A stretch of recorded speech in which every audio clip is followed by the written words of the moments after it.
Hello viewers, আসসালামু আলাইকুম। তালের এই সিজনে শেয়ার করব সহজভাবে তিতা ছাড়া তালের রস বের করার উপায় সহ একদমই সহজ তালের 4টি রেসিপি।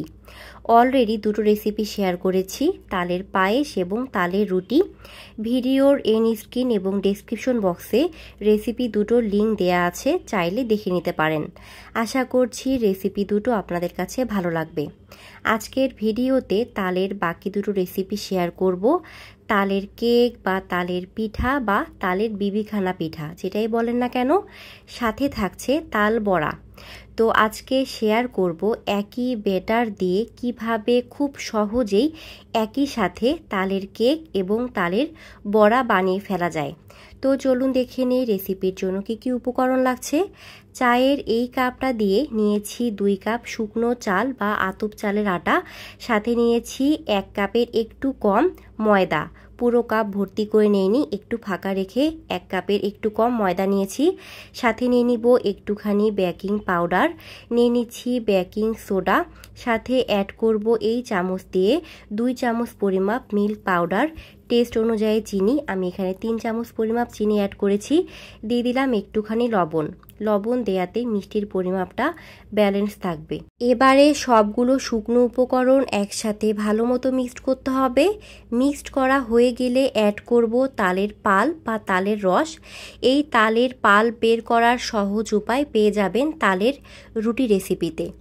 এবারে অ্যাড করব নারকেল কোড়া। আমি এখান থেকে 3 চামচ পরিমাপ নারকেল কোড়া দিয়ে নিচ্ছি। নারকেল কোড়া দেয়া হয়ে গেলে সবগুলো উপকরণ আবারও খুব ভালো মতো মিক্সড করতে হবে।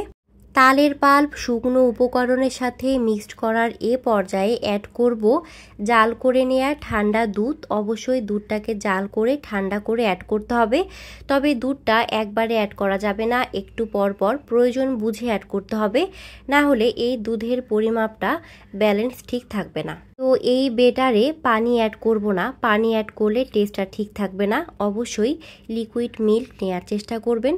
তো সবগুলো উপকরণ মেশানোর সময় মনে হতে পারে যে এটা শুকনো থাকছে, আরও দুধের প্রয়োজন হবে, তবে না, এটাকে সময় নিয়ে খুব ভালো মতো মিক্সড করতে হবে।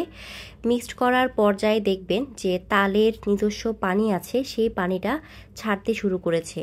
তাই একদম ধৈর্য নিয়ে একটু সময় মতো মিক্সড করতে হবে। তো দেখুন এরকম হয়েছে বেটারটা, তাই একবারে দুধ অ্যাড করা যাবে না। আশা করছি বোঝাতে পেরেছি। তো এভাবে আমি একটা বেটার তৈরি করে নিয়েছি। এবারে এই বেটার থেকে একটুখানি বেটার আমি তুলে রেখে দিব। যেহেতু আগেই বলেছি একই বেটার দিয়ে আমি তৈরি করব তালের কেক এবং তাল বড়া, তো দুটো বেটার আমি আলাদা করে নিলাম। তো এবারে যেটা করব, এই বাটিটা আমি সরিয়ে রাখছি, আর এখানে অ্যাড করব ডিম। আমি এখানে একটা ডিম ভেঙে নিয়েছি। সাথে অ্যাড করব 2 চামচ পরিমাপ সয়াবিন তেল। এবারে তেল ডিমের সাথে ভালো মতো ফেটিয়ে নিতে হবে। এবারে তেল আর ডিমের মিশ্রণটা অ্যাড করব এই তালের পাল্পের বেটারে। তো আমি সম্পূর্ণ মিশ্রণ দিয়ে দিচ্ছি। এবারে ডিমের সাথে এই মিশ্রণটাকে আবারও খুব ভালো মতো মিশিয়ে নিতে হবে, যেন একটা সফট বেটার তৈরি হয়। তো এটা হচ্ছে কেকের বেটার বা বিবিখানা পিঠার বেটার। এই বেটারের ঘনত্ব হবে ঠিক এরকম, চামচ থেকে একবারে এটা পড়বে না, একটু পর পর এরকম করে পড়বে, মানে খুব একটা পাতলা হবে না, আবার খুব একটা ঘন হবে না। আশা করছি বোঝাতে পেরেছি। এবারে এই বেটারটাকে আমি 10 মিনিটের জন্য রেস্টে রেখে দিব। এবারে তৈরি করব তাল বড়ার বেটার। দিয়ে দিচ্ছি এখানে এই চামচ দিয়ে 1 চামচ পরিমাপ সুজি, সাথে অ্যাড করব একটুখানি কালো জিরা। এবারে যে বাটিতে ডিমের মিশ্রণ তৈরি করেছিলাম সেখানে একটুখানি পানি দিয়ে এরকম একটু ধুয়ে দিয়ে দিব। সাথে অ্যাড করব এই চামচ দিয়ে 1 চামচ পরিমাপ তালের পাল্প। এবারে সবগুলো উপকরণ ভালো মতো মিশিয়ে নিচ্ছি। মিক্সড করার পরে এই বেটারটাকে আমি 15 মিনিটের জন্য রেস্টে রেখে দিব, যেন সুজিটা খুব ভালো মতো সফট হতে পারে। আশা করছি বোঝাতে পেরেছি। তো এবারে এটাকে আমি এক সাইডে রেখে এবারে রেডি করব তালের কেক বা তালের বিবিখানা পিঠা। এই তালের কেক আমি তৈরি করব চায়ের কাপে। চায়ের কাপে চতুর্পাশে আমি এখানে তেল খুব ভালো মতো ব্রাশ করে নিচ্ছি। আমি এখানে নিয়েছি 3টা চায়ের কাপ। তো আপনারা আপনাদের পছন্দ মতো যে কোনো মোল্ড ব্যবহার করতে পারেন, তবে চায়ের কাপে এই কেকগুলো খুব সুন্দর হয়। সবগুলো চায়ের কাপে কেকের বেটার দিয়েছি। এবারে কাপগুলোকে একটু ট্যাপ করে নেব যেন কোনো লাম্পস না থাকে। এবারে এই চায়ের কাপগুলোকে আমি একটু গার্নিশ করে নেব। গার্নিশের জন্য দিয়ে দিচ্ছি নারকেল কোড়া, সাথে অ্যাড করব বাদাম। এতে করে দেখতে ভালো লাগবে এবং খেতেও অনেক বেশি মজা হবে। এবারে কেক বেক করার জন্য কড়াইতে নিয়েছি পানি, দিয়ে দিলাম এখানে সুতি নরম কাপড়। এই কাপড়টা দেয়াতে চায়ের কাপগুলো স্থির হয়ে বসে থাকবে। এটাকে 10 মিনিট হাই ফ্লেমে প্রিহিট করার পরে দিয়ে দিলাম চায়ের কাপ। এবারে একটা ঢাকনা দিয়ে ঢেকে দিব এই কেকগুলোকে বেক করার জন্য। ঢাকনার যে ছিদ্রটা আছে এটা বন্ধ করার জন্য দিয়ে দিলাম একটা লং। এবারে কেকগুলোকে বেক করতে হবে চুলার লো টু মিডিয়াম ফ্লেমে। কেকগুলো বেক হতে হতে ততক্ষণ তৈরি করব তালের বড়া। তালের বড়া আমি রেডি করে নিয়েছি। এবারে তালের বড়াগুলোকে ভেজে নেয়ার পালা। তেল মিডিয়াম গরম হয়ে এলে এই বড়াগুলো আমি চা চামচের সাহায্যে এভাবে ছেড়ে দিব।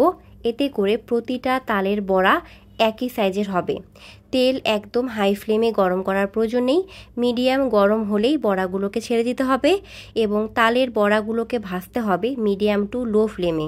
মিডিয়াম টু লো ফ্লেমে তালের বড়াগুলোকে একটু সময় নিয়ে ভাজলে এতে করে তালের বড়া ভেতর এবং বাহির থেকে খুব সুন্দর করে কুক হবে। আর একদম হাই ফ্লেমে খুব দ্রুত ভাজতে গেলে এই তালের বড়াগুলোর গায়ে খুব দ্রুত কালার চলে আসলেও ভেতরটা কুক হবে না, খেতে কাঁচা কাঁচা লাগবে। আশা করছি বোঝাতে পেরেছি। প্রতিটা টিপস এভাবে ফলো করলে তালের কেক এবং তালের পারফেক্ট বড়া পেয়ে যাবেন। আশা করছি টিপসগুলো আপনাদের অনেকটাই হেল্পফুল হবে। তালের বড়া ভাজার যখন এ পর্যায়ে আসবে এগুলোকে নামিয়ে নেব। আমি দুই সাইড খুব সুন্দর করে এরকম লাল করে ভেজে নিয়েছি। এবারে আপনাদের দেখিয়ে দিচ্ছি কিভাবে হাতের সাহায্যে ছোট ছোট করে তালের বড়া ভেজে নেবেন। তো যেটা আপনাদের সুবিধা হয় সেই পদ্ধতিটা আপনারা ফলো করতে পারেন। চা চামচ কিংবা হাতের সাহায্যে যেভাবে তৈরি করেন না কেন সবগুলো বড়া ঠিক এরকম একই মাপের হবে। তো আমি সবগুলো বড়া ছেড়ে দিলাম। এবারে সেমভাবে এই বড়াগুলোকেও মিডিয়াম টু লো ফ্লেমে একটু সময় নিয়ে দুই সাইড লাল করে ভেজে নেব। তো আমাদের তালের বড়া একদম রেডি। এই হচ্ছে সবগুলো ভেজে নেওয়া একদম নরম তুলতুলে তালের বড়া। তালের বড়াগুলো থেকে খুব সুন্দর স্মেল আসছিল, অনেক বেশি মজা হয়েছিল। তো এরই মাঝে তালের কেকও তৈরি হয়েছে। চুলা থেকে নামিয়ে এবার তালের কেকগুলোকে পরিবেশন করব। চায়ের কাপ ঠান্ডা হয়ে যাওয়ার পরে এই কেকগুলোকে আমি মোল্ড আউট করব। তো মোল্ড আউট করার আগে যেটা করব, এর চারপাশ এভাবে চাকুর সাহায্যে একটু কেটে নিব যেন মোল্ড আউট করতে সুবিধা হয়। তো এভাবে আপনারা খুব সহজেই এই কাপ দিয়ে তৈরি করতে পারবেন তালের কেক বা তালের বিবিখানা পিঠা বা তাল পিঠা। এই পিঠা তৈরি করা যেমন ভীষণই সহজ, খেতেও হয়েছে দারুণ টেস্টি।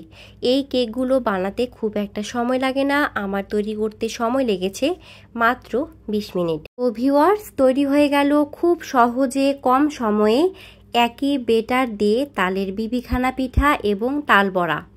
রেসিপি দুটো আপনাদের কাছে কেমন লেগেছে অবশ্যই তা কমেন্টে জানাবেন এবং অবশ্যই বাসায় ট্রাই করবেন। তো এই হচ্ছে তালের সিজনে আমার তৈরি করা আপনাদের সাথে তালের 4 রকম রেসিপি, যেগুলো হচ্ছে তালের রুটি, তালের কেক, তাল বড়া এবং তালের পায়েস। তাল শেষ হয়ে যাওয়ার আগেই খুব দ্রুতই এই রেসিপিগুলো বাসায় ঝটপট বানিয়ে ফেলুন। আশা করছি সকলে ভীষণই পছন্দ করবে। আজকে এ পর্যন্তই। ইনশাল্লাহ দেখা হবে আবারও নেক্সট কোনো নতুন ভিডিওতে। সে পর্যন্ত সকলে ভালো থাকবেন, সুস্থ থাকবেন, আমার পরিবারের জন্য দোয়া রাখবেন। Thank you. Let's see the next video. আসসালামু আলাইকুম।